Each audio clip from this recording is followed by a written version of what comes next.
So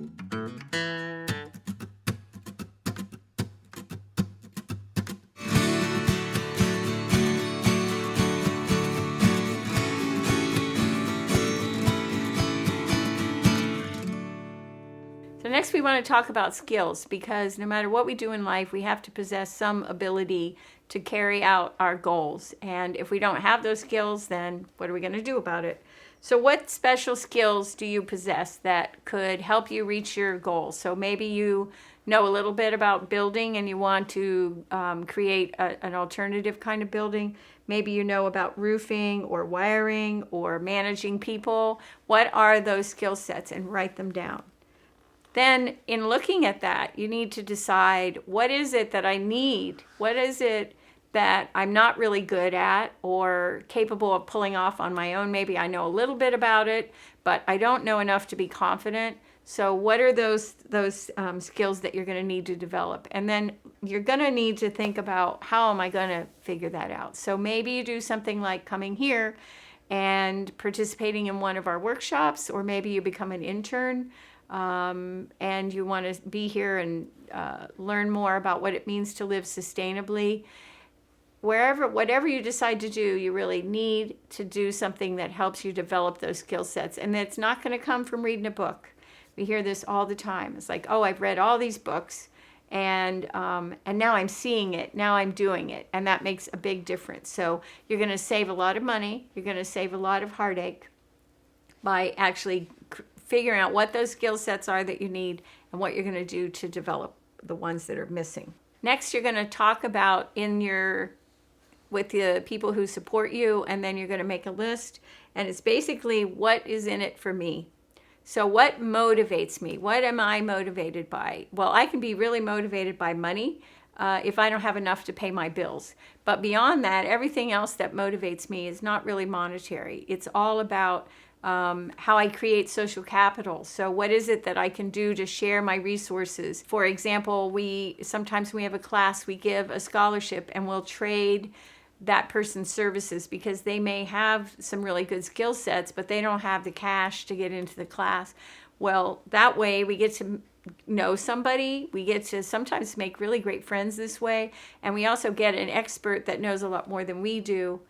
Or someone that has more time, but also the expertise. So it's really vital to write down, what is it that motivates me? When we ask someone what motivates or what are the goals, I always like to think, what is your dream? What is that thing? If there are no limitations, what is it that you're going to do with your life? And I remember when I was young, I thought, when I was feeling discouraged with the entire world, I had this vision. I was going to get in my VW bus and I was going to drive somewhere and work on a crabbing boat out in the ocean, with the wind whipping my beard and all of this stuff. In retrospect, first off, I had never been on a boat. I had no idea how to go crabbing. My van wouldn't have made it out of the county. So my entire dream was simply some weird, unrealistic fantasy. So I think when you say what motivates you, we need to then pare it down to something that will actually work. Another way that we've done with the trading of skills is, for instance, we've traded workshops with individuals who had sets of skills that we could then use in the future. And we just had an example of a fellow who does live out on a homestead out in the country, although he would be what you would consider like almost a hermit in his interaction with human beings. I think he does it much better with he raises bees. I think he has quite a relationship with bees and much prefers their company to actual people. But he's come in and taught some electrical workshops for us, and he's going to be coming in and doing plumbing. So this is one of those things where you look outside of the monetary and begin to exchange skills that benefit us, and I think it benefited him because he began to see himself as a teacher and not just as a beekeeper who hates people. So I think it's about giving opportunity It's like we have opportunities to offer and giving those opportunities and then saying that there's this kind of exchange. And one thing I would say is that if you decide you want to use this kind of model, it's really good to draw up a little piece of paper so it's clear how much is going to be exchanged, like what's the value of that person's time in terms of money or whatever it is you're going to exchange, so that everybody's on the same wavelength, because money in this culture is used as a weapon, and it's just better if it's all in writing. Everybody looks at it and says, hey, this is great, and then on you go. And if there's any problem, you have that to fall back on to say, well, I know it's been a while since we decided to do this, and this is what we agreed to versus what the person is thinking we agreed to. So next, who will benefit from my goals and in what way? So how will you benefit? How will your family benefit? And again, you're going to write this down. How will your work benefit? How will your future, your neighborhood, your community? These are all things that touch on everything you do, whether you admit it or not. Even if you're a hermit, these are all things that touch on your life. And it's vital to understand, how do these goals benefit everybody that's connected to me? And if you find out it doesn't benefit anybody but you, then you might have to start over thinking about what you're going to do. Who are my allies? Again, this is really important because it isn't just about my wife or my husband. It's also about people like the township trustees, which may have to approve something that you want to change in your plan for your homestead. Maybe it's just your dog. That's a place to start, and that might be true for some people. I would say, though, that the most important ally that you have has to be your significant other, whatever that relationship is, because we've seen so many people fail where the husband and wife, or boyfriend and girlfriend, or boyfriend and boyfriend, or girlfriend and girlfriend, they're at cross purposes with each other. One person has a vision, and the other does not share that vision. And unless it's a shared vision, it's simply going to either morph into something that's a compromise, but more likely it will disintegrate into some sort of conflict. Who are your adversaries? And again, I didn't use the word enemies because lots of people don't really have enemies, but we definitely have adversaries, especially in our current culture. So it's important to understand who are those adversaries, and they might be your neighbors. So if you're getting ready to buy a piece of land, you need to go around and not just talk to the neighbors, because everybody tends to be nice when they first meet, but ask other people. Look online and see what news has happened, what kind of legal things have happened in the area. And think really hard about who are my adversaries. And if you write down none, be sure that's the truth. If you do write down none, you probably have no parents, because your parents are going to, especially if you're, let's say, 24 years old, you've decided, I don't want to work in any kind of job that pays me money.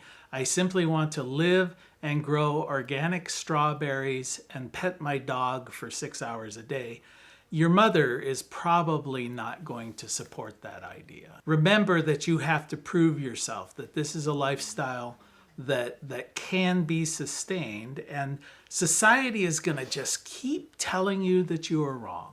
They're going to keep reinforcing at every single level, whether it's your relatives, your friends, business associates, it doesn't matter who it is. Society is there to tell you that you are wrong in this decision, and that they are going to make it their mission to almost force you to listen. And you have to be pretty secure in your vision of what you want out of your life.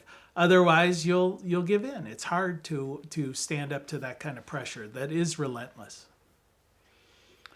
So other people that are going to be super important in terms of how they're going to interact in your life, and it's important to rate these, but accountant. So that sounds maybe kind of like beyond where you're going to be, but you may need one if you're thinking about how you're going to utilize your homestead as a way to, as a business, so that you can have a lot of tax deductions. An attorney. A lot of people don't have an attorney, but it would be good to know one that you might go to. So you have a legal paper for the property you're buying, or you have a dispute with somebody, you have that resource. Lenders and financiers, knowing who's out there and who would support what you're doing. Any consultants that you might need. So we might be on a list of consultants if you were putting together something and you say, well, I'm going to go take a class and ask them to be a consultant on my project. The veterinarian, I mentioned that before. If you're going to keep livestock, you need to have at least somebody that's going to understand your livestock. So, for example, goats. Most veterinarians don't know anything about goats. They don't really study goats. They do study animals that have more than one stomach, called a ruminant. But for the most part, they don't really understand goats. So they're going to give you a lot of things that maybe would work for cattle, but not for goats. The neighbors, I mentioned that before. Will they be supportive? This is a big challenge in the countryside. People like to give us the label that we're the hippies that live up on the ridge, and which is like, couldn't be further from the truth. But they don't see themselves as being connected to what we do. That's changed a little bit from the beginning days, when they really were pretty much scared of us. But anyway, it's really important to have supportive neighbors. And if you don't, you got to figure out how to have good fences and how you're going to overcome that. The sheriff and their deputies, really important to understand how that sheriff looks at what you're doing, and also just what the history of that office is. The game warden, does the game warden show up if you need them, or are they just going to show up for other things? Like if you don't have cows or you don't have pigs, they may not show up because they don't think it's that important. Government officials, the inspectors, the regulators, the zoning people, those are all people you need to have some contact with, because frankly, if you don't know what the rules are, you cannot break them. And if you want to be a homesteader, there may be instances like with composting toilets or solar energy, or how you treat the waste from your animals. All those things are issues that you're going to want to think about and understand. And those people in the government are your allies in terms of gathering that information. And you don't want to be in a position to be adversarial with them if you can avoid it. If you do know what the rules are, then you can figure out how to create programs or your building or whatever in a way where you can get under the radar a little bit. And so give an example of when we do workshops and we provide food. We're allowed to serve so many meals in Ohio without a license. And as long as we show that we didn't serve any more meals than that, we're okay not to have a license. And the thing that makes us illegal or legal is a little tiny piece of paper in a frame, and it says, we are not required under Ohio law to have a food license. So there's a lot of craziness, and as Jay pointed out, it really is rooted in the fact the laws are made for the big monoculture farms. And we are a very small farm or a very small business, but we're still legally bound to obey those rules. So we can find special exceptions. For instance, if you want to build an earthship and you want to do certain things within that earthship, you can sometimes apply to the government for a special exception by paying a fee. So, but if you don't know those rules, then you don't realize you can get around it. So you want to know who's the economic development staff in your county, and the reason you want to know that is if you're going to have a business, even selling produce at the farmer's market, you want to understand how they're going to help you promote the fact that you are a business in that county, and they like to do that, and they want to know what you're doing, and they can be very helpful to you. Tourism agencies, the same. Let's say you want to have a U-pick farm, or you want to sell firewood and you want people to come to you.